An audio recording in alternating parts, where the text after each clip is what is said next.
High, আমি শ্বেতা। আর আজকে আমি তোমাদের সাথে শেয়ার করতে চলেছি আমার রবিবারটা ঠিক কীরকমভাবে কাটে।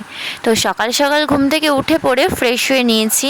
এখন একটু ক্রিম মেখে নেব, যার কারণ হচ্ছে আমার প্রচণ্ড ড্রাই স্কিন। আমি কিছুই করতে পারি না, মানে মুখে যদি একবার জল দিয়ে ফেলেছি তো ব্যাস আমার মুডটা অফ হয়ে যায়। তো ক্রিম মেখে আমার পরের কাজ হলো রান্নাঘরে যাওয়া, তার কারণ মা কিন্তু বাড়ি ছিল না, নাহলে আমি সচরাচর একটা রান্নাঘরে যাই না। তো ভাত বসিয়ে ডাল করে আর তার সাথে একটু মাছ ভাজবো। তো ইচ্ছে ছিল অন্য কিছু করার, কিন্তু হাতে সময়ও ছিল না আর ইচ্ছেটাও ছিল না, কারণ রবিবার। তো তারপরে আমার কাজ হচ্ছে ড্রয়িং করানো। আর সেদিনকে আমি তো জায়গা দিতে পারছিলাম না, তার কারণ হচ্ছে সেদিনকে একটু মেঘলা ওয়েদার ছিল। তো আমি ভাবলাম কি যে কেউ হয়তো আসবে না, কিন্তু দেখলাম যে অনেকেই এসেছিল, তো ভালো কথা। তো তারপরে ওদেরকে ক্লাসটা থেকে ছেড়ে আমি একটু ভাত খেয়ে নিলাম। শুধু মাছ ভাজা নিয়েছিলাম, তারপর ভাবলাম যে না একটু ডাল নিই, তো তার জন্য এই অবস্থা। তারপর স্নান করে পুরো চুলটা আমি ভেজাইনি, যার কারণে এরকম চুলটা উস্কো খুস্কো, একটু পুজো দিয়ে নিয়েছিলাম।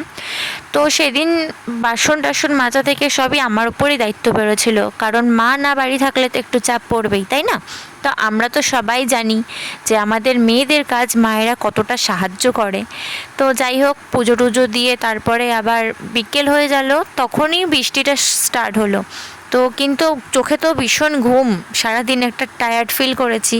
তো ঘুম থেকে উঠেই আবার পড়ানো স্টার্ট, পড়িয়ে টড়িয়ে তারপর আমি বাকি কাজ করছি। তো টাটা।